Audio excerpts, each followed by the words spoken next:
ভালো আছি আর ভালোর তলে আছি। একটা ঘটনায় যাব। ঘটনাটি যিনি লিখেছেন তিনি এই ঘটনাটির নাম দিয়েছেন অভিশপ্ত তান্ত্রিক। যাই হোক, আমি কথা না বাড়িয়ে ঘটনায় চলে যাই। যেভাবে লেখা আছে সেভাবেই পড়ে শোনাচ্ছি। আসসালামু আলাইকুম রাসেল ভাই। আমি জানি আপনি সবসময় ভালো আছেন এবং ভালোর তলে আছেন। আমি শাহাদাত খান। ঠিকানা মুসলিমবাগ, কাঁচা বাজার, কামরাঙ্গীর চর। দীর্ঘ অনেক বছর ধরেই ভূত এফএমের সাথে জড়িত। তারপর ভূত.com। এর আগে আমার 4টা ঘটনা প্রচারিত হয়েছিল। এটা নিয়ে আমার 5মতম ঘটনা। আজকে মূলত যে ঘটনাটি বলতে চাচ্ছি সেটি আমার কাছে অন্যরকম মনে হয়েছে। যাই হোক, আমার ঘটনা লেখায় যদি কোনো প্রকার ভুল ত্রুটি হয়ে থাকে দয়া করে ক্ষমা সুন্দর দৃষ্টিতে দেখবেন। আমি আগেই বলে রাখি, এই ঘটনাতে যে নামগুলো ব্যবহার করা হয়েছে সেগুলো ছদ্মনাম। সঙ্গত কারণে তাদের আসল নাম ঠিকানা উল্লেখ করতে চাচ্ছি না। ঘটনাটি আমার সংগ্রহ করা। ঘটনাটির নাম অভিশপ্ততান্ত্রিক। কথা না বাড়িয়ে শুরু করছি ঘটনা।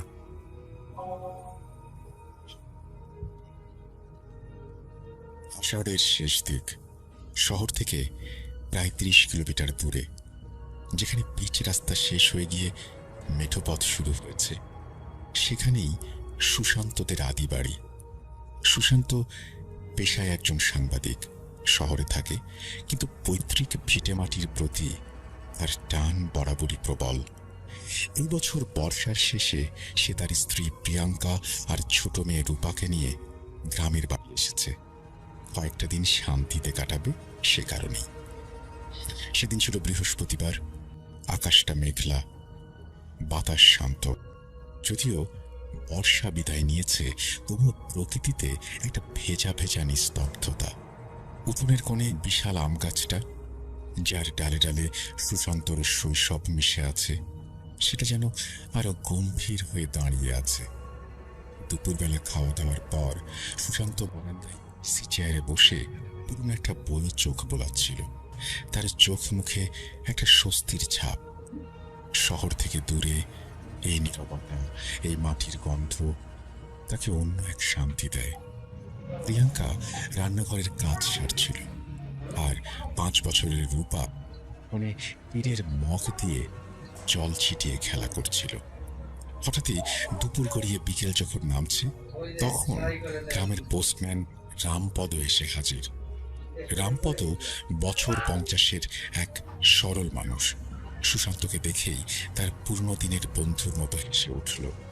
রামপদ বলছে, হো সুশান্তদা, কি খবর? কত বছর পরে দেশে ফেরা। আরে রামপদদা, ভেতরে এসো, ভেতরে এসো, ভেতরে এসো। কতদিন দেখিনি তোমাকে। শরীর কেমন আছে?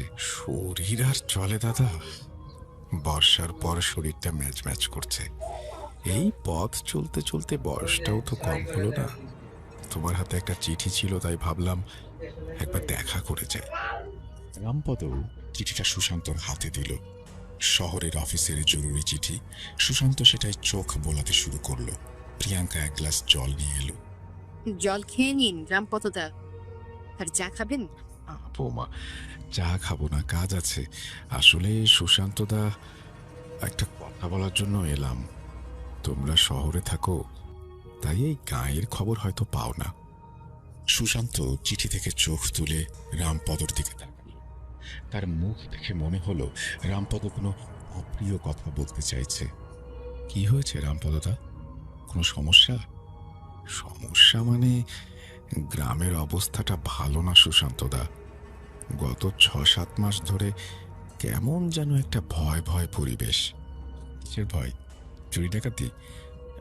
না না, চুরি ডাকাতি নয়, এমন যেন একটা অশরীরী কাণ্ড কারখানা। লোকে বলছে গায়ের ওই শ্মশানের ধারের বটগাছটার কাছে নাকি একটা খারাপ জিনিস ঘোরাফেরা করে। আরে রামপদদা, তোমরা এখনো সেই কুসংস্কার নিয়ে পড়ে আছো। ওসব তো মানুষের মন গড়া গল্প। মানছি দাদা, আমিও মানতাম, কিন্তু যা ঘটছে মানতে বাধ্য হচ্ছি। আমাদের রতনের ছোট মেয়েটা এই রাতে ঘুমোচ্ছিল, হঠাৎ কি হলো, সারা রাত শুধু ছটফট করলো, প্রলাপ বকলো। ডাক্তার দেখানো হলো, কোনো লাভ হলো না। ভোরবেলা দেখি শরীরটা ঠান্ডা হয়ে গেছে। ডাক্তার বলল শকে মারা গেছে। কিন্তু রতনের বউ বলছে মেয়ে নাকি ঘুমের মধ্যে বারবার বলছিল, ওই যে তান্ত্রিক, ওই বটগাছটার নিচে। সুশান্তর মুখ থেকে হাসিটা মুছে গেল। সাংবাদিক হিসেবে সে বরাবরই যুক্তিবাদী, কিন্তু রামপদর চোখে সে এক গভীর ভয় দেখতে পেল, যা মিথ্যে হতে পারে না। তান্ত্রিক? কে সে? কিসের তান্ত্রিক? রামপদ বলল, লোক মুখে শোনা যায় 15 বছর আগে আমাদের গাঁয়ের বাইরে এক তান্ত্রিক থাকত। ছিল তার ভবতারণ। খুব খারাপ লোক ছিল, তন্ত্র সাধনা করত, কিন্তু মানুষের ক্ষতি করার জন্য সেটা করা। লোকেরা সহ্য করতে না পেরে তাকে এক রাতে ধরে বটগাছটার নিচে মেরে পুঁতে দেয়। মার্ডার? তোমরা পুলিশ জানোনি? তখন পরিস্থিতি অন্যরকম ছিল সুশান্তদা। সবাই এতটাই ভীত আর ক্ষুব্ধ ছিল যে সবাই মিলে চাপা দিয়ে দিল। তো এখন লোকে বলছে সেই তান্ত্রিকের আত্মা নাকি বটগাছটার মধ্যে আটকে গেছে, আর গত কয়েক মাস ধরে সে নাকি প্রতিশোধ নিচ্ছে। কি বলছো রামপদদা? তোমরা সাবধানে থেকো বৌমা। রাত নামলে এইদিকে আর বেশি ঘোরাফেরা করো না। বিশেষ করে আজ সন্ধ্যের পর ওই বটগাছটার দিকে একদম যেও না। তোমাদের ভালো চাই তাই বলে গেলাম। কথাগুলো বলেই রামপদ উঠে তো পা চালাল। সুশান্ত চিন্তিত মুখে চিঠিখানা হাতে নিয়ে বারান্দায় স্থির হয়ে বসে। তার যুক্তিবাদী মন তার মানতে চাইছে না, কিন্তু রামপদর গভীর ভয় এবং রতনের মেয়ের ঘটনা তার মনে অজানা সংশয় তৈরি করল।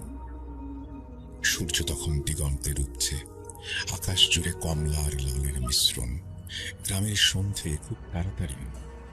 রামপদর কথাগুলো সুশান্তকে যেন আচ্ছন্ন করে রেখেছে।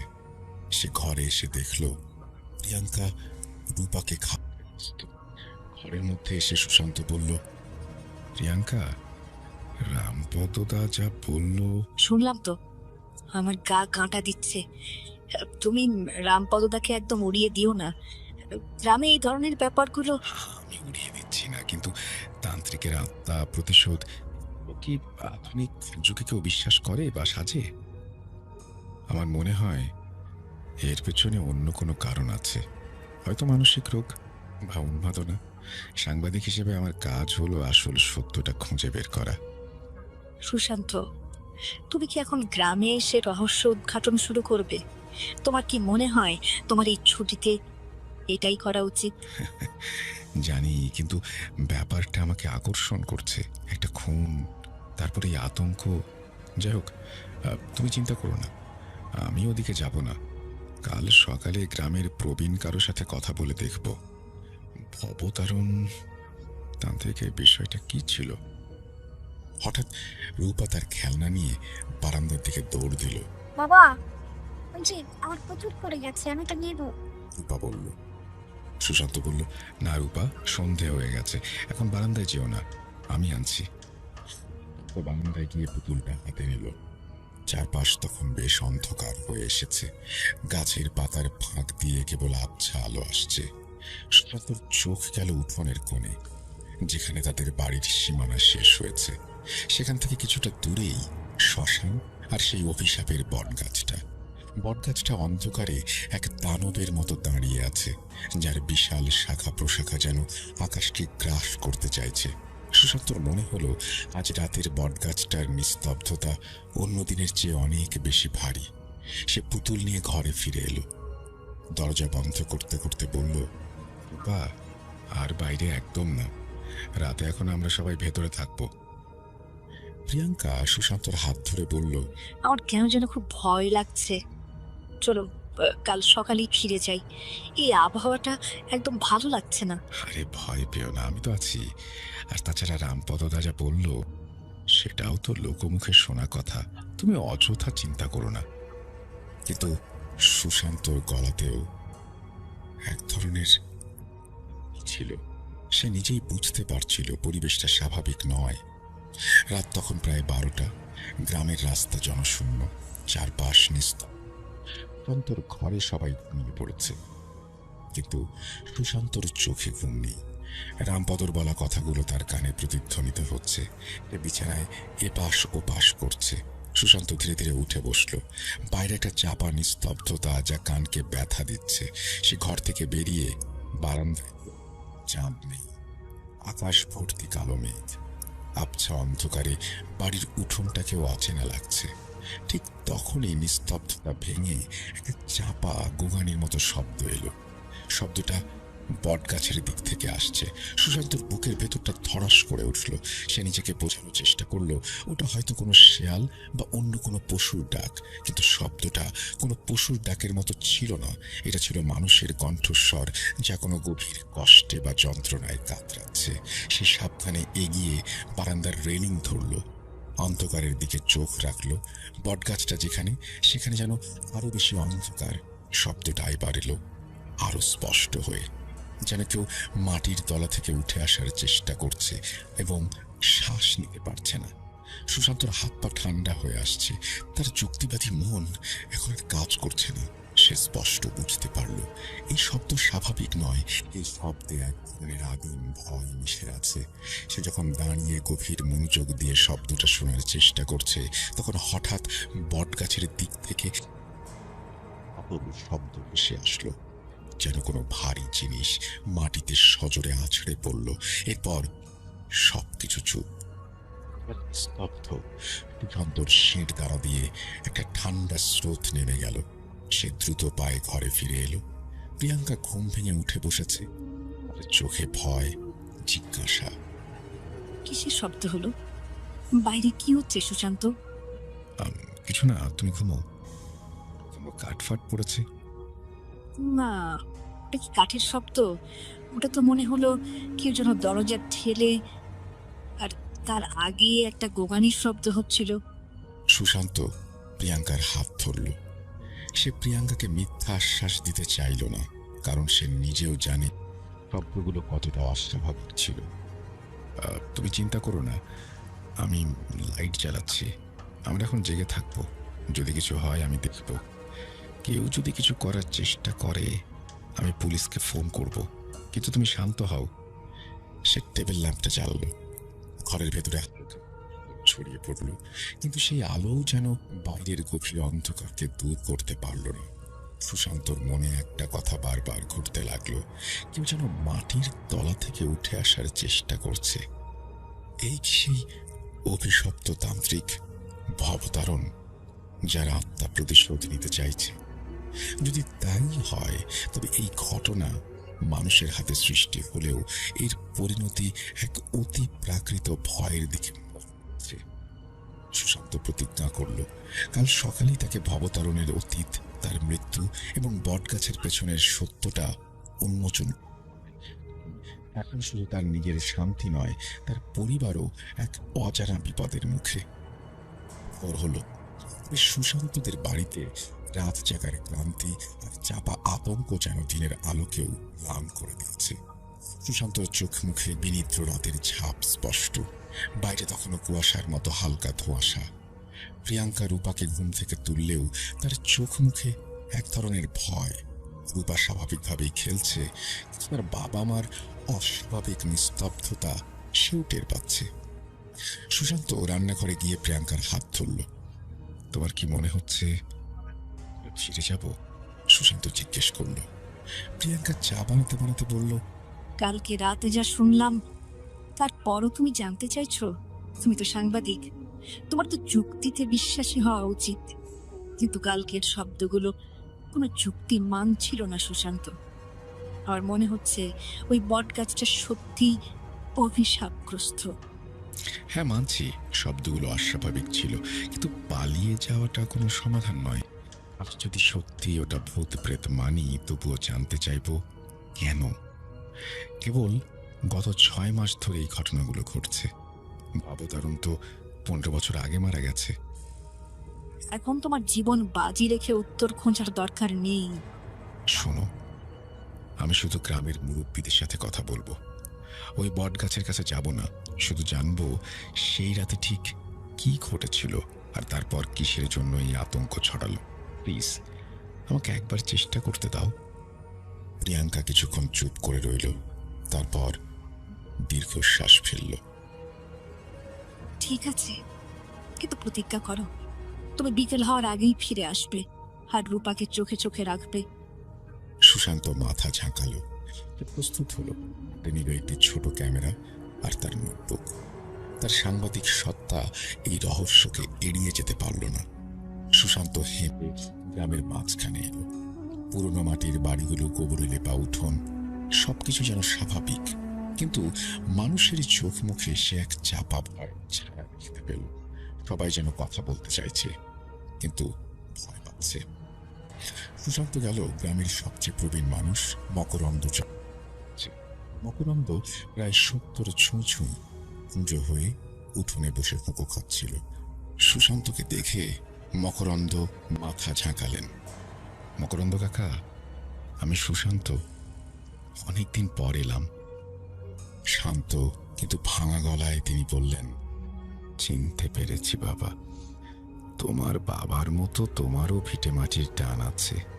ভালো করেছো এসেছ, তবে এখনকার সময়টা ভালো না। কাকা, আমি সেই জন্যই আপনার কাছে এসেছি। ওই বটতলার তান্ত্রিকের কথা শুনতে পেলাম, ভবতারণ নাকি। আপনি তো জানেন, বলুন তো আসল ঘটনা কি হয়েছিল? মকরন্দ ফুঁকোটা নামিয়ে রাখলেন। তার চোখ দুটো যেন বহু বছর আগের কোনো ভয়ঙ্কর স্মৃতিতে মগ্ন। সে এক জঘন্য কাহিনী বাবা, ভবতারণ। হ্যাঁ, ওই নামেই সবাই চিনত। সে কিন্তু আমাদের গাঁয়ের লোক ছিল না। বছর 20 আগে সে কোথা থেকে এসে শ্মশানের ধারের ওই ভাঙা কুটিরটায় ডেরা বাঁধল। প্রথমে ভাবলাম বুঝি সাধু সন্ত গাঁয়ের মানুষের উপকার করছে, কিন্তু সে যা করত সেটা সাধনা ছিল না, ছিল শয়তানি। কি করত সে? সে তন্ত্রের নামে মানুষের সর্বনাশ করত, গায়ের গরিব মেয়েদের ওপর নজর দিত। একবার গাঁয়ের এক বিধবা মহিলা, যার একমাত্র ছেলে ছিল, তাকে জোর করে। তারপর একদিন তার ছেলেটা জ্বরে মরে গেল। লোকে বলল ভবতারণী নাকি তার তন্ত্রক্রিয়ার জন্য ছেলেটার প্রাণ কেড়ে নিয়েছে। সুশান্ত মনোযোগ দিয়ে শুনছিল। তার মনে হলো এটি একটি সাধারণ প্রতিশোধের ঘটনা, কোনো অলৌকিক বিষয় নয়। সুশান্ত বলল, তার মানে গ্রামের সবাই তাকে ঘৃণা করত? ঘৃণা নয় বাবা, ভয় পেত। ও যা যা করত কেউ মুখ খোলার সাহস পেত না। কিন্তু যখন রঘুনাথের বউ নিজের ঘরে গলায় দড়ি দিল, তখন গাঁয়ের লোকের ধৈর্যের বাঁধ ভেঙে গেল। রঘুনাথের বউ নাকি ভবতারণের জাদুটোনা থেকে বাঁচতে পারেনি। তারপর আপনারা কি করলেন? সেদিনের রাতটা ছিল অমাবস্যা। গাঁয়ের সব জোয়ানের ছেলে, আমরা কয়েকজন মুরব্বী সবাই মিলে লাঠি হাতে তার কুটিরে গেলাম। সে তখনও তার কোনো জঘন্য কাজ করছিল। আমরা তাকে ধরলাম, সে বাধা দিতে পারল না। তাকে টেনে হিঁচড়ে নিয়ে যাওয়া হলো বটগাছের নিচে। আমরা সবাই মিলে লাঠি দিয়ে পিটিয়ে মকরন্দ সুশান্ত বুঝতে পারল সেদিনের দৃশ্যের ভয়াবহতা। আপনারাই তাকে মেরে ফেললেন? হ্যাঁ বাবা, আমরাই মারলাম। এরপর তাকে বটগাছের শেকড়ের পাশে গর্ত খুঁড়ে পুঁতে দিলাম। তারপর আমরা সবাই প্রতিজ্ঞা করলাম এই কথা কোনোদিন কাউকে বলবো না। আমরা বিশ্বাস করতাম একটা শয়তানকে শেষ করার জন্য যা দরকার আমরা তাই করেছি। পুলিশে জানালে গায়ের সবার সর্বনাশ হতো, কিন্তু এখন লোকে বলছে তার আত্মা প্রতিশোধ নিচ্ছে। এটা কেন? গলা নামিয়ে মকরন্দ বলল, এটাই তো রহস্য বাবা। 15 বছর সব শান্ত ছিল, আমরা সবাই ভুলেই গিয়েছিলাম। কিন্তু গত 6-7 মাস ধরে গ্রামে কেমন যেন একটা শীতলতা নেমে এসেছে। প্রথমে রতনের মেয়ের ঘটনা, তারপর গত মাসে ধীরেন তার গরুটা হারালো। গরুটা নাকি ভোরবেলা ওই বটগাছের নিচে শুয়েছিল, কিন্তু তার পা দুটোকে যেন কেটে নিয়েছে। ধীরেন বলল, কোনো মানুষ এমন কাজ করতে পারে না। মকরন্দ সুশান্তর দিকে তাকালেন, তারপর বললেন, তারপর সবচেয়ে খারাপ ঘটনা ঘটল গত সপ্তাহে। আমাদেরই গায়ের ছেলে মদন, সে মাঝে মাঝে রাতে বটগাছের নিচে গিয়ে বসে থাকত। গত মঙ্গলবার রাতে সে আর ফেরেনি। পরদিন সকালে তার দেহ পাওয়া গেল গ্রামের পুকুরে ভাসতে, কিন্তু তার চোখ দুটো কেউ যেন উপড়ে ফেলেছে। পুলিশ বলল ডুবে মরেছে, কিন্তু আমরা জানি মদন ভালো সাঁতার জানত, আর তার চোখ। মকরন্দর কথা শুনে সুশান্তর ভেতরেও এক শীতল স্রোত বইল। চোখ উপড়ে ফেলা, এটা তো সেই বিকৃতির লক্ষণ। গ্রামে কেউ এমন আছে? আর কেনই বা বটগাছের সাথে সম্পর্কিত সব ঘটনা? কাকা, মদন কেন বটগাছের তলায় যেত? মকরন্দ বললেন, সে বলতো রাতে বটগাছের পাশ থেকে নাকি খুব মিষ্টি একটা গান ভেসে আসে, কোনো এক নারীর কণ্ঠস্বর। সে নাকি দেখতে যেত কে গান গাইছে। আমরা নিষেধ করেছিলাম। সে সুশান্ত উঠে দাঁড়ালো। সে মকরন্দকে ধন্যবাদ জানালো। এই তথ্যগুলো তার কাছে খুবই গুরুত্বপূর্ণ। মদন, তার চোখ উপড়ে ফেলা হয়েছে, একটা মিষ্টি গানের টানে সে বটতলায় যেত। ভবতারণ তান্ত্রিক যদি ফিরেও আসে, সে নারী কণ্ঠের গান কেন গাইবে? সুশান্তের মনে হলো, ভবতারণের প্রতিশোধ যদি সত্যি হয়, তবে তার পেছনে অন্য কোনো মানুষ বা অন্য কোনো উদ্দেশ্য লুকিয়ে আছে। হয়তো ভবতারণকে পুঁতে দেওয়ার ঘটনাটি কেউ সুযোগ হিসেবে ব্যবহার করেছে। বিকেল গড়িয়ে যাচ্ছে। সুশান্ত তবুও নিজেকে সামলাতে পারল না। সে এখন সরাসরি বটগাছটার দিকে যাচ্ছে, তার হাতে ক্যামেরা আর নোটবুক। সে প্রিয়াঙ্কাকে দেয়া কথা ভঙ্গ করল। এই রহস্যের শেষ না দেখতে পেলে তার রাতের ঘুম হারাম হয়ে যাবে। সুশান্ত গ্রামের শেষ সীমানায় এসে দাঁড়ালো। সামনে সেই বটগাছ, বিশাল, শতবর্ষী। ঘন ডালপালার অসংখ্য ঝুড়ি নেমে এসেছে মাটি পর্যন্ত। গাছটা যেন তার চারপাশে এক গভীর অন্ধকার তৈরি করে রেখেছে। দিনের আলোতেও জায়গাটা শীতল, ভেজা ভেজা আর শান্ত। বাতাসের কোনো শব্দ নেই। সুশান্ত গাছের দিকে এগিয়ে গেল। গাছের গোড়ায় মাটির ঢিবিটা দেখতে পেল। এখানেই ভবতারণকে পুঁতে দেওয়া হয়েছিল। ঢিবিটা এখন শ্যাওলা, তার উপর বুনো লতা পাতা জন্মেছে। সুশান্ত তার ক্যামেরা বের করল, গাছের কাণ্ড, ঝুড়ি আর ঢিপিটার কয়েকটা ছবি তুলল। সে চারপাশে বাতাসটা অনুভব করল। এই বাতাস কেমন যেন ভারী, যেন হাজারটা অব্যক্ত কথা এই বাতাসে মিশে আছে। সে ভাবল, যদি কেউ অভিশাপের গুজব ছড়িয়ে এই খুনগুলো করে, তবে সে কি এই আশেপাশে লুকিয়ে থাকে? হঠাৎই সুশান্তের নজরে এলো বটগাছের পেছনের একটা ঝুড়ির গোড়ায় কিছু একটা অস্বাভাবিক জিনিস, অনেকটা পুরনো কাপড় বা ছেঁড়া বস্তার মতো। সে সাবধানে এগিয়ে গেল। সে দেখল ওটা একটা ছেঁড়া জীর্ণ কাপড়, যেন বহু বছর মাটির নিচে ছিল বা কোনো বদ্ধ জায়গায় পচে গেছে। কাপড়টা থেকে একটা মিষ্টি বুনো গন্ধ আসছে। সুশান্ত নোটবুকে গন্ধের বিবরণ লিখে নিল। তখন তার মনে পড়ল মদনের কথা। রাতে বটগাছের পাশ থেকে নাকি মিষ্টি একটা গান এসে আসে, মিষ্টি গন্ধ। তবে কি এই গন্ধের সাথে গানের কোনো যোগ আছে? কোনো মাদক, কোনো রাসায়নিক যা মানুষকে সম্মোহিত করে বটতলায় নিয়ে আসে? সুশান্ত সাবধানে কাপড়ের টুকরোটা হাতে নিল। জিনিসটা খুব ঠান্ডা, যেন এখনই মাটি থেকে তোলা হয়েছে। সে সেটাকে একটা প্লাস্টিকের ব্যাগে ভরে নিল। ঠিক সেই মুহূর্তে সে গাছের পেছন দিক থেকে একটা ফিসফিসানি শুনতে পেল, খুব স্পষ্ট, যেন কেউ তার কাছাকাছি কথা বলছে, কিন্তু সেখানে কেউ নেই। সুশান্ত দ্রুত চারপাশে তাকালো, শুধু বটগাছ আর তার অন্ধকারের ছায়া। ফিসফিসানিটা অস্পষ্ট। ফিরে যা, ফিরে যা। সুশান্তের গায়ের লোক সে সাংবাদিক, সে জানে এগুলো মানুষের মনের ভুল বাতাসের খেলা হতে পারে, কিন্তু এই ফিসফিসানিটা এত স্পষ্ট ছিল যে তাকে অবিশ্বাস করা কঠিন। সে নিজেকে শক্ত করল। সুশান্ত বলল, কেউ আমাকে ভয় দেখাচ্ছে, কেউ এই জায়গাটা খালি রাখতে চায়। সে তো ঢিপিটার কাছে গিয়ে মাটিটা খুঁড়িয়ে দেখতে লাগলো। এই মাটি কি সত্যিই 15 বছর আগে খোঁড়া, নাকি সম্প্রতি কেউ এখানে এসেছে?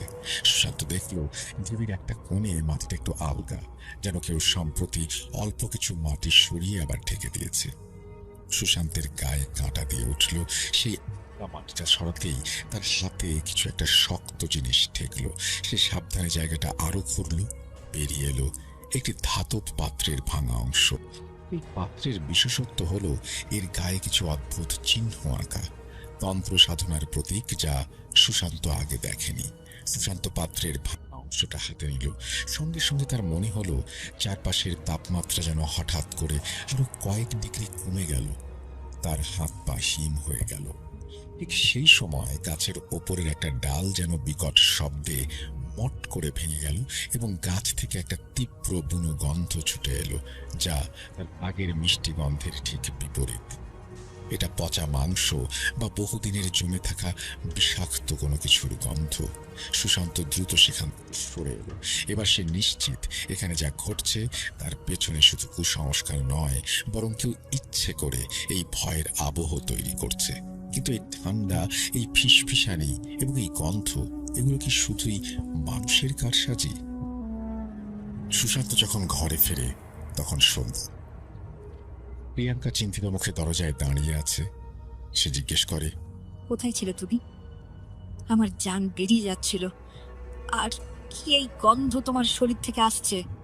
প্লাস্টিকের ব্যাগ থেকে কাপড়ের টুকরো আর ধাতব পাত্রের ভাঙা অংশটা বের করে সুশান্ত বলল, এগুলো পেয়েছি।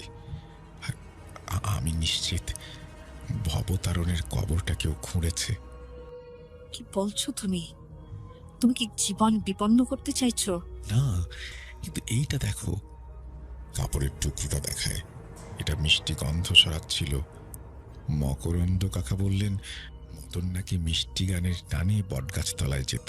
আমার মনে হয় কেউ এই কাপড়ে মাদক মাখিয়ে বা অন্য কিছু মিশিয়ে মানুষকে আকর্ষণ করছে। পাত্রটা আর তোমার শরীরে এই পচা গন্ধ কেন? সুশান্ত তখন তার অভিজ্ঞতার কথা বলল। আলগা মাটি, ধাতব পাত্র, ফিসফিসানি আর শেষে সেই তীব্র পচা গন্ধ। সুশান্ত বলল, আমার মনে হয় কোনো মানসিক বিকারগ্রস্ত মানুষ বা কোনো প্রতিপক্ষ এই তন্ত্রের গুজব ব্যবহার করছে। তারা হয়তো ভবতারণের কবরটা খুঁড়ে কোনো তন্ত্রের জিনিস সরিয়েছে, আর তারই প্রভাবে কিছু একটা ঘটছে। প্রিয়াঙ্কা কাঁপা কাঁপা হাতে পাত্রটা ছুঁয়ে দেখল, তারপর বলল, আমার মনে হচ্ছে এই পাত্রটা খুব পুরনো। সুশান্ত, এটা কোনো সাধারণ মানুষের কাজ নয়। আমি রাতে থাকতে পারবো না। সুশান্ত কিছু বলতে যাচ্ছিল, ঠিক তখনই দরজায় সজোরে টোকা পড়ল। আর সবাই স্তব্ধ। রাত তখন গভীর। কে হতে পারে? সুশান্ত প্রিয়াঙ্কাকে ইশারা করলো যেন রূপাকে ধরে রাখে। সে নিঃশব্দে দরজা খুলল। আগে দাঁড়িয়ে আছে গ্রামের লোকনাথ। লোকনাথের চোখ দুটো কঠোরাগত, তার মুখ ফ্যাকাশে, সে হাঁপাচ্ছে। সুশান্ত, আপনারা এখান থেকে চলে যান। আমি আমি দেখে এসেছি। কি দেখে এসেছো লোকনাথ? শান্ত হয়ে বলো। আজকে রাতে বটতলার দিক থেকে গোঙানির শব্দ শুনে গাঁয়ের কয়েকজন লোক টর্চ নিয়ে গিয়েছিল।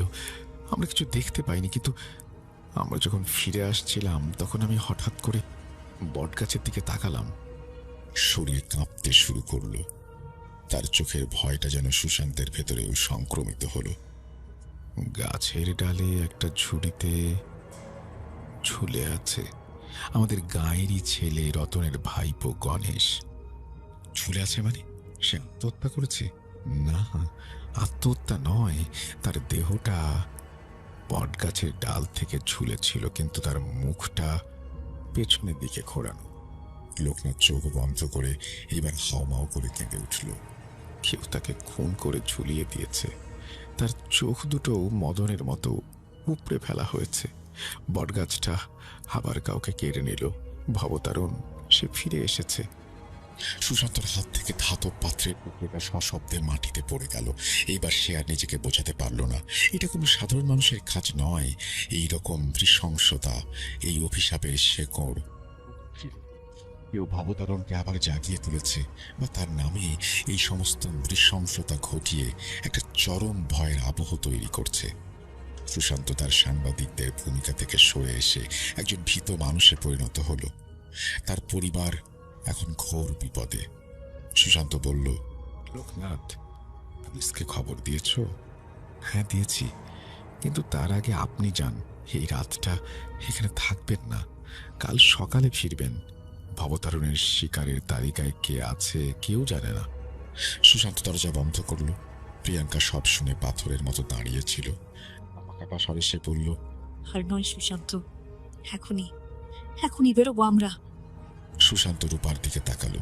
রূপা তার মায়ের শাড়ির আঁচল ধরে ভয় পাচ্ছে। সুশান্ত এক চরম সিদ্ধান্ত নিল, এখন পালালে চলবে না। বটগাছের রহস্য জাল ছিন্ন করতেই হবে, কারণ এই ঘটনা কোনো মানুষের কাজ হলে সেই খুনি হয়তো তাদের ওপর নজর রাখছে। আর যদি সত্যি কোনো অশরীরী হয়, তবে পালিয়ে রক্ষা নেই। সুশান্ত বলল, না প্রিয়াঙ্কা, আমরা এখন যাব না।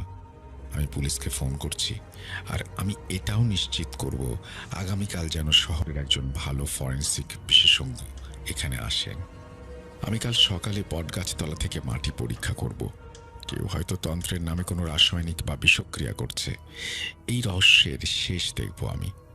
সুশান্তের এই সিদ্ধান্ত যেন এক অজানা বিপদকে আমন্ত্রণ জানালো। সে জানত গ্রামে ভয়ঙ্কর রাত চলছে। এই ছিল ঘটনা রাসেল ভাই। যদি ভালো লাগে অবশ্যই প্রকাশ করবেন। অনিচ্ছাকৃত কোনো ভুল ত্রুটি হলে ক্ষমা দৃষ্টিতে দেখবেন। সবাই সুস্থ থাকুন। ঠান্ডা পড়তে শুরু করেছে, আর এর মধ্যে যদি একটা পাহাড়ি অঞ্চলের ঘটনা শোনাই, আমার মনে হয় আপনাদের কারো খারাপ লাগবে না।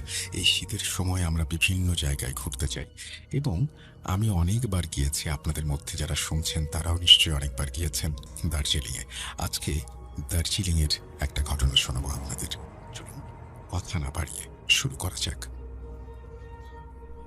আসসালামু আলাইকুম রাসেল ভাই ও প্রিয় লিসেনার্স, দোয়া করি ভালো আছেন এবং ভালোর দলে আছেন। আমি সানি শেখ, ভারতের মুর্শিদাবাদ জেলার বহরমপুর শহরে থাকি। বর্তমানে আমি সৌদি আরবের জেদ্দা শহরে কর্মরত। আমি প্রায় 2 বছর ধরে আপনাদের শুনছি এবং অনেক দিন থেকেই ঘটনা পাঠাবো ভাবছি, কিন্তু কাজের চাপে লিখতে পারছিলাম না। আর কাজের মাঝেই আপনাদের অচিনপুর এপিসোড শোনা শেষ হলে ভাবি এখনই শুরু করি, না হলে এভাবে আর লেখার সুযোগ পাবো না। এটা আমার পাঠানো প্রথম ঘটনা, তাই ভুল ত্রুটি থাকলে ক্ষমা করবেন। তারপরে তিনি তার হোয়াটসঅ্যাপ নাম্বার এবং সবকিছু দিয়েছেন, এবং তিনি লিখছেন, ঘটনাটি 100% সত্য, এবং এর সাক্ষী আমি ও আমার বড় ভাই ও ছোট ভাই সহ আরো 5 জন বন্ধু। চলুন কথা না বাড়িয়ে ঘটনাটি শুরু করি।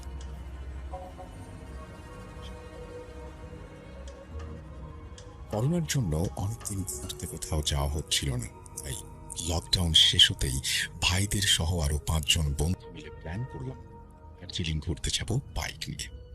সময়টা 2021 একাদশীর সকালে।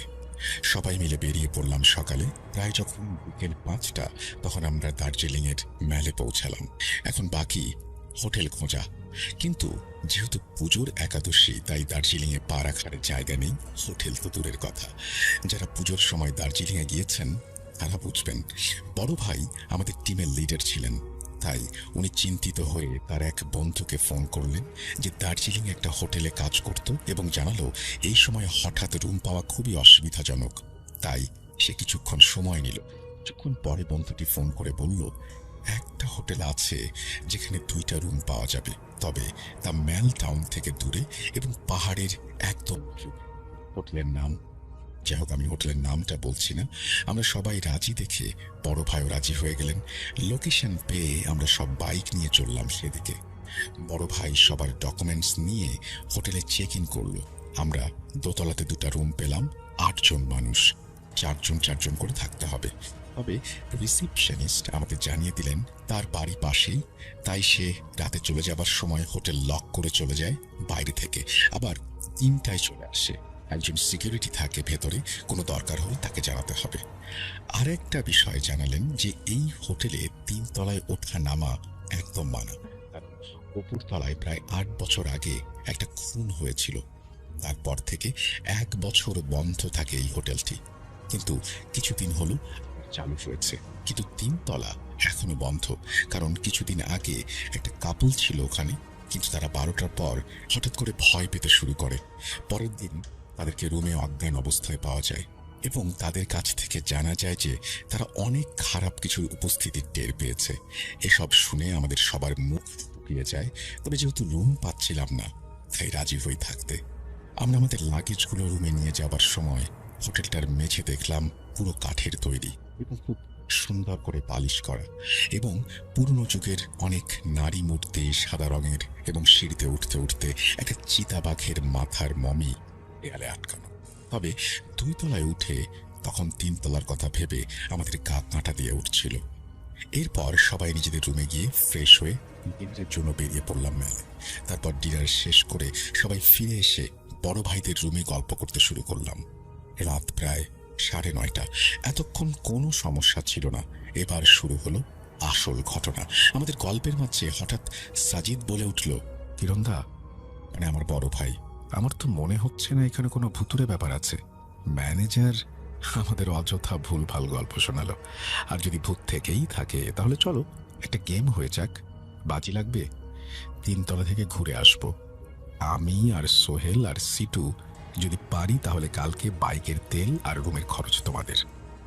একথা শুনে আমি একটু বিরক্ত বোধ করলাম। বলে রাখা ভালো, আমাদের গ্রুপে আমি একমাত্র যে সব রাইডে হোটেলে পৌঁছে বাকি সব নামাজ পূরণ করে। আর একটু ধার্মিক, তাই পাহাড়ের জিনের ব্যাপারে আমি বিশ্বাসী, এবং বাকিদের এই জ্ঞান না থাকায় তারা জিনে বিশ্বাসী করে না। আমি ব্যতীত সবাই তাদের এই বাজি লাগানোতে রাজি হয়ে গেল, কিন্তু আমি তাদের বারবার মানা করেছিলাম। কেউ আমার কথা না শোনায় আমি একটু রাগই করে বসে রইলাম। তারপর তারা 3 জন ওপর থেকে ঘুরে এসে আমাদের যে বর্ণনা দিল সাজিদের ভাষায়, কিরণ ভাই, সব ভাওতা, মিথ্যে মনে হচ্ছে আমার। ওপর থেকে ঘুরে এলাম, কিছু নেই, শুধু ওপরে কাঠগুলো মনে হয় খারাপ হয়ে গেছে, তাই একটু ক্যাঁচ ক্যাঁচ শব্দ হচ্ছিল। আর ঘরগুলো সব লাগানো। বারান্দাটায় একটা হালকা হলুদ লাইট জ্বলছে, যা একটু ডিস্টার্ব করছে, মানে জ্বলছে আবার নিভছে। এবার আমাদের খরচ দেবে তোমরা কিন্তু কাল।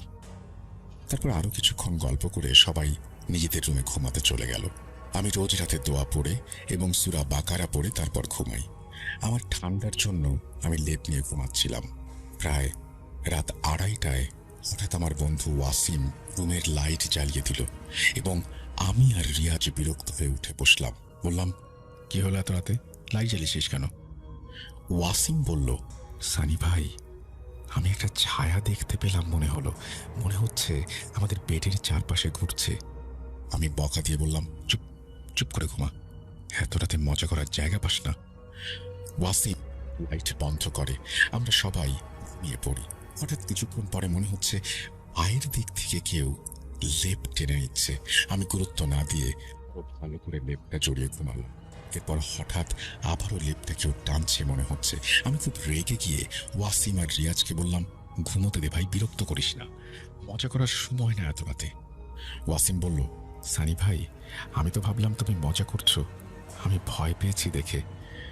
এবার ভয় করছিল। বললাম, লাইটটা জ্বালিয়ে রাখ।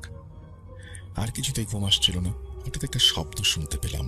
মনে হচ্ছে বেডের মাথার কাছে দেয়ালের ওপাশ থেকে কেউ নখ দিয়ে আঁচড় কাটছে, তবে শব্দটা অনেক জোরে এবং স্পষ্ট। আমি 3 কুল আর আয়াতুল কুরসি পড়ে আমার রুমের সবার গায়ে ফু দিলাম। হঠাৎ পাশের ঘর থেকে বড় ভাইয়ের চিৎকার শুনতে পেলাম। সবাই এবার দৌড়ে ভাইয়ের রুমে গিয়ে দেখে ভাই বিছানা ছেড়ে দরজার কাছে ভীত অবস্থায় দাঁড়িয়ে। বললাম, কি হলো? কিরণ ভাই বলছে, আমি ঘুমাচ্ছিলাম, আমার মনে হচ্ছে কেউ চুলে হাত দিল, অথচ পাশে সবাই ঘুমিয়ে। আমি অত না ভেবে আবার ঘুমোতেই দেখি দেয়ালের ওপাশ থেকে কেউ যেন দেয়ালে আঁচড় কাটছে। আমি শব্দ শুনতে পেলাম একটা। আমি ভাবলাম বাইরে হয়তো বেড়াল বা অন্য কিছুতে আঁচড় কাটছে। আবারও কিছুক্ষণ হয়েছে, ঘুমটা সবে এসেছে, মনে হলো আমার লেপটা কেউ চেপে আমার উপরে চেপে বসেছে। আমি ঠিক মতো নড়তে পারছি না। হঠাৎ লেপের বাইরে থেকে কেউ হালকা ফিস ফিস করে বলে উঠল, 3 তলায় যাওয়াটা উচিত হয়নি। সব জায়গায় সাহস দেখাতে নেই। আমি বুকের ভেতর থেকে সব শক্তি সঞ্চয় করে চিৎকার দিয়ে উঠি। আমি বললাম, কিরণ ভাই, আমিও দেয়াল হাঁচড়ানোর শব্দ শুনেছি। আমাদের এটাই ভালো হবে, সবাই একসঙ্গে যদি এক রুমে থাকি, অন্তত ভোর হওয়া পর্যন্ত। আমরা সবাই বড় ভাইয়ের রুমে বেডেতে সোফাতে গুটি মেরে বসে থাক। সবাই এবার সাজিদকে দোষ দিতে লাগলো। কিরণ ভাই সিকিউরিটিকে রুম থেকে ফোন করার চেষ্টা করলো, কিন্তু পাওয়া গেল না। আমি বুঝতে পারলাম জিনে আমাদের ভয় দেখাচ্ছে, কিন্তু তাদের কিছু বললাম না, যেন কেউ ভয় না পায়। এইটুকু পর্যন্ত ঠিকই ছিল, কিন্তু এরপরে যা হলো তা নিয়ে প্রশ্ন থাকলো না যে জিনেরা আমাদের ভয় দেখাতে এটা করছে। রুমের জানালাটা বড় একটা কাঁচের, জানালায় আবার আঁচড়ের শব্দ শোনা যাচ্ছে। যেহেতু পর্দা দেয়া, তাই কেউ পর্দা সরানোর সাহস করতে পারছিলাম না। সবাই বললাম, সাজিদ, তোমার জন্য সব হচ্ছে, তুমি দেখো।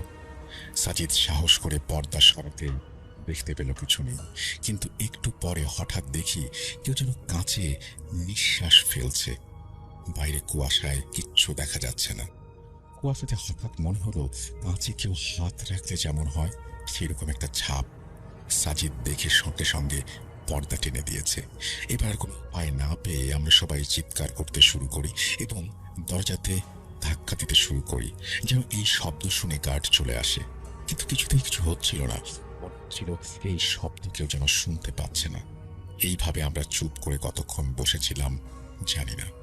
আমি দোয়া পড়ছিলাম আর ভাবছিলাম কখন সকাল হবে। অবশেষে সকাল হলো। আমাদের সবার ঘুম চলে এসেছিল। আগের দিন ম্যানেজারকে বলা ছিল আমাদের 5টায় টাইগার হিলের জন্য ডেকে দিতে। সেই অনুযায়ী গ্যারেজটা খুলে দিতে হবে বাইকের জন্য। কিন্তু সকাল 9টা বেজে যাবার পরেও যখন তারা আমাদের কারো দেখা পায়নি, তখন রুমে আসে খোঁজ করতে। এসে দেখে আমরা সবাই এক রুমে ঘুমিয়ে। গতকাল রাতের সমস্ত ঘটনা বলি ওদের। ম্যানেজার শুনে অবাক না হয়ে বলল, স্যার, আপনাদের তো আগেই মানা করেছিলাম। জানি আপনারা শহরের লোক, আপনারা বিশ্বাস করবেন না, তবে পাহাড়ে অনেক কিছু আছে যা আপনাদের বিশ্বাসের বাইরে। শুধু এখানে না, আপনি দার্জিলিংয়ের অনেক জায়গা আছে যেখানে খোঁজ নিয়ে দেখতে পারেন এমন হন্টেড প্লেস আছে। যেমন দার্জিলিংয়ের ডাউ হিল এবং সেই চার্চ এলাকা, লেপচা বাগানের কিছুটা এলাকা, কার্সিয়াংয়ের কিছু এলাকা এতটাই ভয়ানক যে সেখানে আপনি দিনের সময়ও অনেক কিছু অনুভব করবেন। বাদ দিন, আপনারা ফ্রেশ হয়ে ব্রেকফাস্ট করে নিন। এরপর আমরা আমাদের লাগেজ গুছিয়ে খাওয়া দাওয়া করে বেরিয়ে পড়লাম।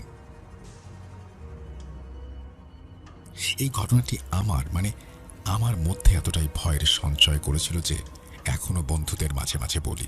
ভাগ্যিস সেদিন আমরা হোটেলে ভয়ে স্ট্রোক করে মারা যায়নি। এরপর ঘটনাটি পড়ে শোনাবার জন্য তিনি ধন্যবাদ দিয়েছেন এবং তিনি বলছেন, ঘটনাটি এখানেই শেষ করছি, তবে আমরা যতবার ভ্রমণে গিয়েছি ততবারই কোনো না কোনো সমস্যায় পড়েছি।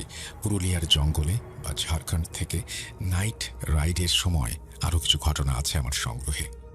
পরবর্তীতে বলবো সেগুলো, অবশ্যই বলবেন। আমরা আপনার ঘটনার অপেক্ষায় রইলাম। এরকম ঘটনা আমাদের শুনতেও ভালো লাগে। আমাদের আমন্ত্রণে বা আমাদের আহ্বানে সাড়া দিয়ে যারা এসছেন তাদের মধ্যে একজন হচ্ছেন সুমন। আমরা এখন সুমনের কাছ থেকে একটা ঘটনা শুনে আসবো। চলুন শুরু করা যাক।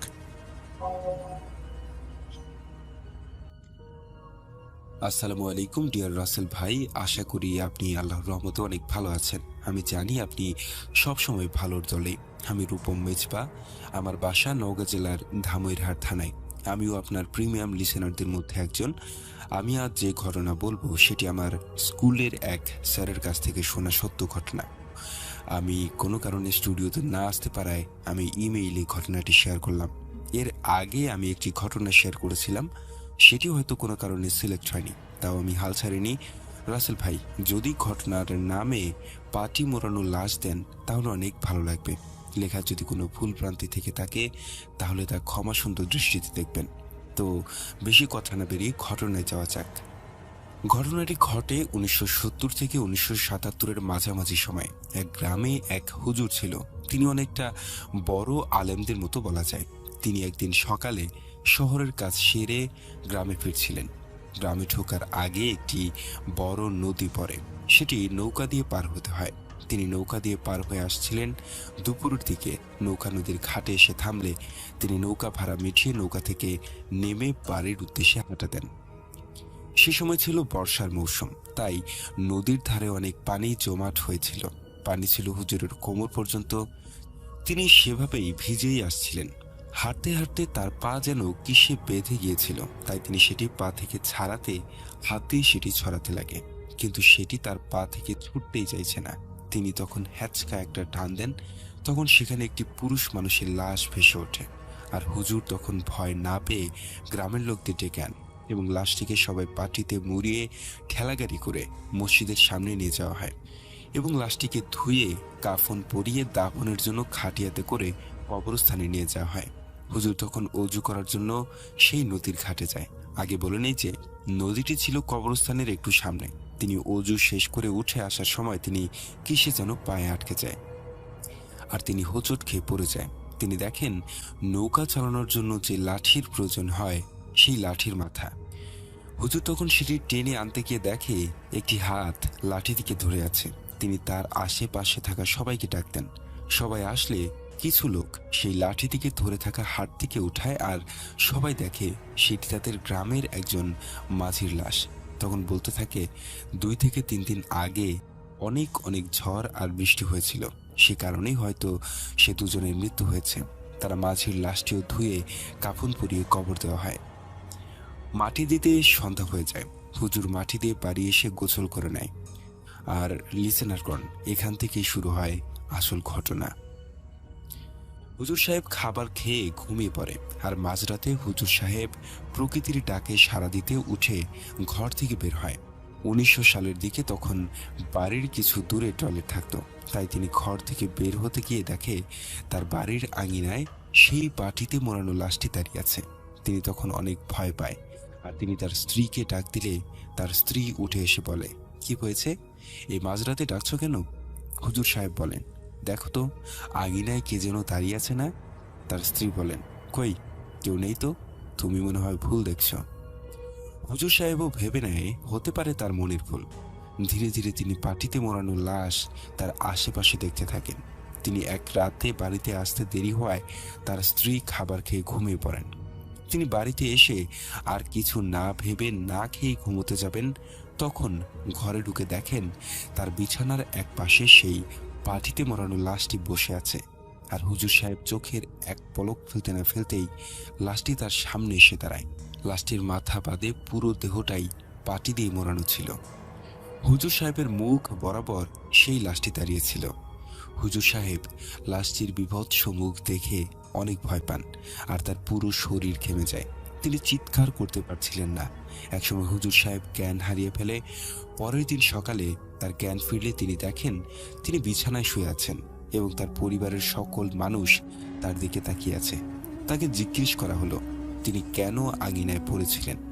হুজুর সাহেব আগের রাতের সবকিছু তার পরিবারকে বললেন। পরে পরিবারের লোকজন তাকে একজন কবিরাজের কাছে নিয়ে যান। কবিরাজ বলেন, ওই বাটি মোড়ানো লাশটির জিন তোমার পিছনে কোনো এক কারণে পড়েছে। আমার কাছে পালিত জিন থাকলে আমি অবশ্যই এটির খোঁজ করতাম। তাই কবিরাজের কাছে কোনো জিন না থাকায় কবিরাজ একটি তাবিজ ও পানি দেন। রাতে ঘুমানোর আগে পরা পানি খেতে হবে। এরপর হুজুর সাহেবের সাথে কোনো সমস্যা হয় না। হুজুর সাহেবের পরিবর্তে তার একটি ছেলে ছিল, তার সাথে শুরু হয় সমস্যা। হঠাৎ একদিন তার ছেলের অনেক জ্বর আসে। কোনো ঔষধে এর নির্ণয় হয় না।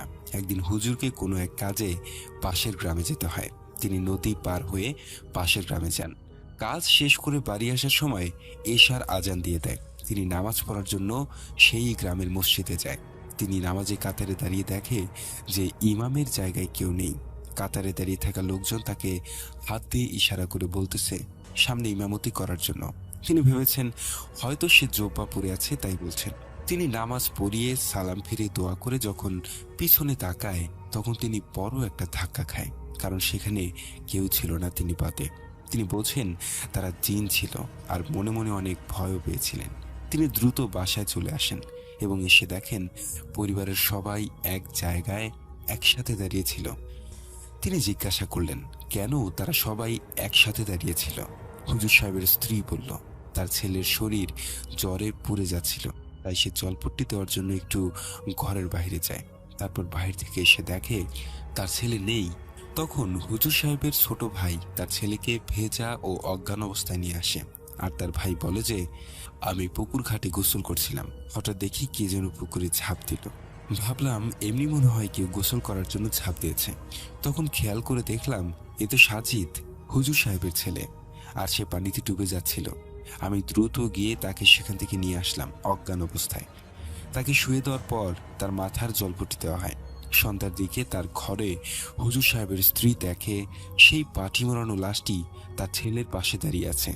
এ দেখে হুজুর সাহেবের স্ত্রী জোরে চিৎকার দিয়ে ঘর থেকে বের হয়ে আসে, আর সবাই তার ঘরে গিয়ে দেখে ভয়ঙ্কর পাটি মোড়ানো লাশটি আসলেই দাঁড়িয়ে আছে। এ দেখে এখনো পর্যন্ত তারা এখানেই দাঁড়িয়ে আছে। এরপর হুজুর সাহেব তার পরিবারকে একটা সত্যি কথা বলে, যা শুনে তারা অবাক হয়ে যায়। তা হলো হুজুর সাহেব বলছে আমার পায়ে যখন প্রথম লাশটি বাঁধে তখন আমি সেটিকে তুলে ধরি, আর তার সাথে একটি ব্যাগ পাই যার মধ্যে প্রায় 20,000 টাকা ছিল।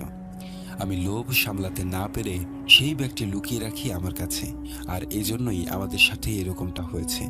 পরবর্তীতে হুজুর সাহেব সেই ব্যাগটি ভালোভাবে খুলে দেখে যে তার ভিতরে একটি কাগজ আছে। সেখানে লেখা আছে বাসার ঠিকানা, এবং বাসার ঠিকানা অনুযায়ী তারা সেখানে যায়, কিন্তু তাদের পায় না। প্রায় 1 মাস পর সেই প্রথম লাশটির পরিবারের খোঁজ পায়, এবং তাদের সেই ব্যাগ সহ টাকা দিতে চাইলে তারা নেয় না, বরং হুজুর সাহেবকে টাকা ফিরিয়ে দিয়ে বলে টাকার মালিক যেহেতু নেই সেহেতু আমরা এই টাকা নিতে পারবো না। এরপর হুজুর সাহেবের পরিবারের সাথে আর কোনো সমস্যা হয় না, এবং হুজুর সাহেবের ছেলে সুস্থ হয়ে যায়। তো রাসেল ভাই, এই ছিল আমার স্যারের কাছ থেকে শোনা ঘটনা। আমি ভালো করে সাজিয়ে লিখতে পারি না, এর জন্য দুঃখিত। আমি আরও ঘটনা পেলে ভূত.com-এ শেয়ার করব ইনশাআল্লাহ। সবাই ভালো থাকবেন। আসসালামু আলাইকুম। ইমেলটি পাঠিয়েছেন নাম প্রকাশে অনিচ্ছুক একজন বড় ভাই। তিনি শুরুতেই লিখেছেন, আসসালামু আলাইকুম সাব্বির ভাই, আশা করি ভালো আছেন। আপনার অন্ধকারের আওয়াজ চ্যানেলের আমি একজন নিয়মিত শ্রোতা। আমার জীবনের এই বিভীষিকাময় ঘটনাটি আপনার চ্যানেলে পড়ার সুযোগ করে দেওয়ার জন্য আপনাকে অসংখ্য ধন্যবাদ। আমি জানি আপনার কণ্ঠের মাধ্যমে যখন এই গল্পটি মানুষের কাছে পৌঁছাবে তখন তারা বুঝতে পারবে এই পৃথিবীতে বিজ্ঞানের বাইরেও এমন কিছু শক্তি আছে যা আমাদের কল্পনার অতীত। ঘটনাটি আজ থেকে প্রায় 10 বছর আগের। আমাদের গ্রামের বাড়িটা ছিল বেশ নির্জন। বাড়ির পেছনে বিশাল এক বাগান, তার পাশেই একটা পুরনো পরিত্যক্ত ইদারা কুয়া। সেই ছোটবেলা থেকে শুনে আসছি সন্ধ্যার পর ওই ইদারার পাশে কেউ যায় না। সেদিন ছিল আমার ছোট চাচার বিয়ে। বাড়িতে অনেক মেহমান, খুব শোরগোল। আমি আর আমার কাজিন সোহেল মিলে ঠিক করলাম আমরা রাতে বাড়ির পেছনের বাগানে গিয়ে একটু আড্ডা দেব। আমরা তখন তরুণ, রক্তের তেজ বেশি, এসব কুসংস্কার বিশ্বাস করতাম না। রাত তখন আনুমানিক 2টা। বাড়ির সবাই তখন ঘুমে কাঁদা। আমরা টর্চ আর মোবাইল নিয়ে বাগানের দিকে হাঁটতে শুরু করলাম। যতই বাগানের ভেতরে ঢুকছি চারপাশটা যেন অস্বাভাবিক রকম ঠান্ডা হতে লাগলো। হঠাৎ সোহেল দাঁড়িয়ে পড়ল। ও ফিসফিস করে বলল, ভাইয়া, তুই কি গন্ধটা পাচ্ছিস? আমি নাক টানলুম। পচা মাংস আর পুরনো ফুলের একটা মিশ্র উৎকট গন্ধ। হঠাৎ দেখলাম সেই ইদারাটার কিনারে একজন নারী বসে আছে। তার চুলগুলো এত লম্বা যে মাটির উপর দিয়ে ছড়িয়ে আছে। তার পরনে সাদা শাড়ি, কিন্তু শাড়িটা যেন কাদায় মাখামাখি। আমি ভাবলাম হয়তো বাড়ির কোনো আত্মীয় হবে। আমি ডাক দিলাম, এই যে, আপনি এখানে কি করছেন? সেই নারী কোনো উত্তর দিল না। ধীরে ধীরে সে মাথাটা ঘুরাতে লাগল। রাসেল ভাই, বিশ্বাস করুন, সেই নারী যখন আমাদের দিকে তাকালো আমি দেখলাম তার কোনো চেহারা নেই। পুরো মুখটা যেন মসৃণ ও চামড়া দিয়ে ঢাকা। সেখানে চোখ, নাক বা মুখ কিছুই নেই। সোহেল একটা চিৎকার দিয়ে ওখানেই পড়ে গেল। আমি হিম হয়ে গেলাম। আমার মনে হলো আমার পা দুটো কেউ মাটির সাথে গেঁথে দিয়েছে। সেই অবয়বটা ধীরে ধীরে আমাদের দিকে এগোতে লাগলো।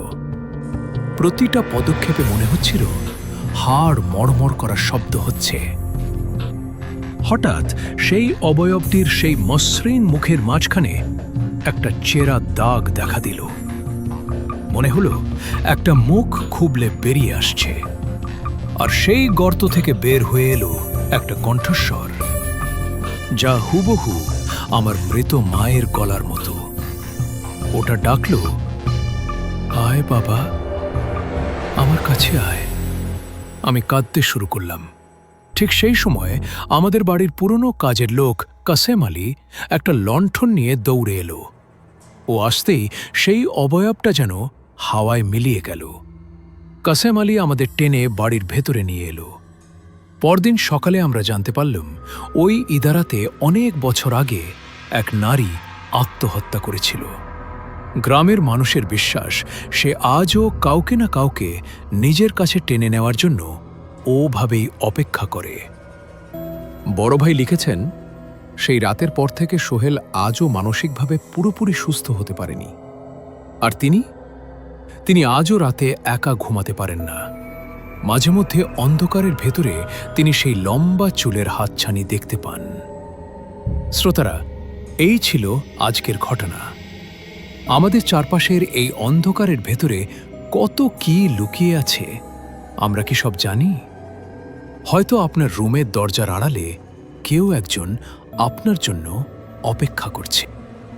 এখানেই শেষ না, ওনার কাছে আরও ভয়ঙ্কর ঘটনা আছে। তিনি আস্তে আস্তে সব শেয়ার করবেন। আরেকজন ভাই ইমেল পাঠিয়েছেন, ভাই, আমি জানি না এই গল্পটা আপনি পড়বেন কিনা, কিন্তু যা দেখেছি, যা সহ্য করেছি, সেগুলো বুকের ভেতর চেপে রাখা আর সম্ভব হচ্ছে না।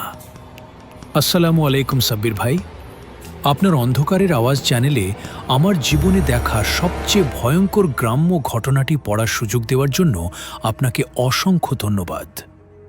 আজ আমি যে গল্পটি বলতে যাচ্ছি, এটা কোনো বানানো গল্প না। এটা এমন এক গ্রামের কথা যেখানে রাত নামলেই মানুষ দরজা বন্ধ করে দোয়া পড়ে। কাশীপুর গ্রাম দিনে শান্ত, কিন্তু রাত হলেই গ্রামটা বদলে যায়। এই গ্রামের একেবারে শেষ প্রান্তে একটা পরিত্যক্ত মাটির বাড়ি আছে। লোকজন একে বলে মৃত্যুর বাড়ি। এই বাড়ি নিয়ে গ্রামের মানুষ একটা কথা বলে, যে একবার ভেতরে ঢোকে সে আর আগের মতো মানুষ হয়ে বের হয় না। সেই সময় এই বাড়িতে থাকত এক গর্ভবতী নারী, নাম ছিল ময়না বিবি। তার স্বামী কাজ করত শহরে। গ্রামের কিছু প্রভাবশালী লোকের লোভ পড়ে তার উপর। এক রাতে হঠাৎ দরজা বন্ধ হওয়ার শব্দ তারা ময়না বিবিকে টেনে নিয়ে যায় এই বাড়ির ভেতরে। লোকজন শুনেছিল তার চিৎকার, কিন্তু কেউ এগিয়ে আসেনি।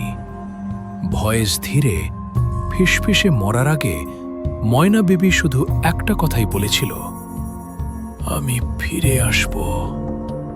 তারপর থেকে এই বাড়ি আর স্বাভাবিক থাকেনি। বছরের পর বছর কেটে গেছে, কিন্তু অভিশাপ থেকে গেছে।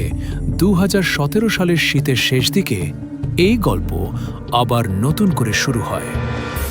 গ্রামের সবচেয়ে সাহসী মানুষ রহিম চাচা বলেছিলেন, ভূত প্রেত কিছুই না, সব ভয়ের কল্পনা।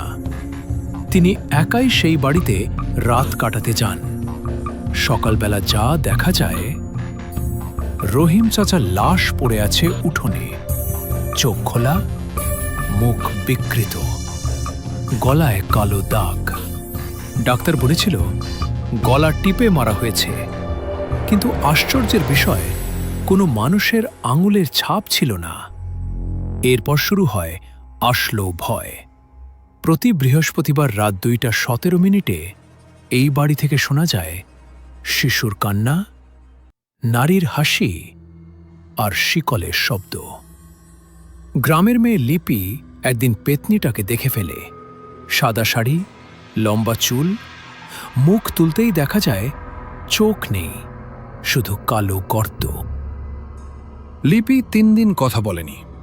আজও সে রাতে চিৎকার করে ঘুম থেকে ওঠে। এরপর ডাকা হয় এক পীর সাহেবকে। তিনি ঢুকেই বলেন, এটা ভূত না, এটা প্রতিশোধ দোয়া পড়া শুরু হতেই দরজা বন্ধ, বাতাস থেমে যায়, আর ভেতর থেকে শোনা যায় এক কণ্ঠ, সবাইকে আমি নেব। পরদিন সকালে পীর সাহেব অচেতন, আর সেই বাড়ির ছাদ ভেঙে পড়ে। আজও কাশীপুর গ্রামে কেউ ওই বাড়ির দিকে তাকায় না, কারণ তারা জানে অন্ধকারে এখনো কেউ হাঁটে। কিন্তু এখানে গল্পটা শেষ নয়। এই ঘটনাগুলো লেখার সময় উনি আমাকে একটা কথাই বলেছেন, ভাই, আমি এখনো সব বলিনি, আমার কাছে এর চেয়েও ভয়ঙ্কর আরও কিছু ঘটনা আছে, কিন্তু সেগুলো আমি একবারে বলতে পারবো না, আস্তে আস্তে, একটার পর একটা। যেদিন বলবো সেদিনই বুঝবেন কাশীপুর গ্রামের অন্ধকার আসলে কতটা গভীর।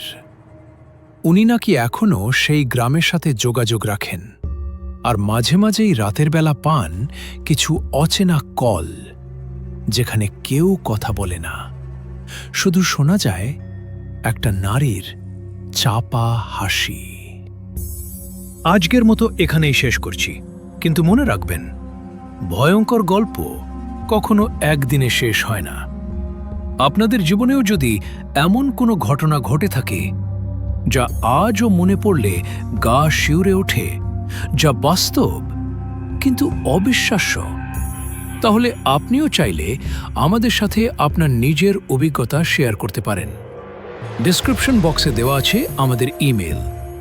চাইলে নাম প্রকাশ না করেই আপনার সাথে ঘটে যাওয়া ভয়ঙ্কর ঘটনাটি লিখে পাঠাতে পারেন আমাদের কাছে। আমরা চেষ্টা করব সেই সত্য ঘটনাগুলোই আপনাদের সামনে তুলে ধরতে। এমন অন্ধকার গল্পের সাথেই থাকতে চ্যানেলটি সাবস্ক্রাইব করে রাখুন, কারণ সামনে আসছে আরও ভয়ঙ্কর, আরও অজানা, আরও সত্য ঘটনা। সাথেই থাকুন, কারণ অন্ধকার এখনো কথা বলে। আসসালামু আলাইকুম।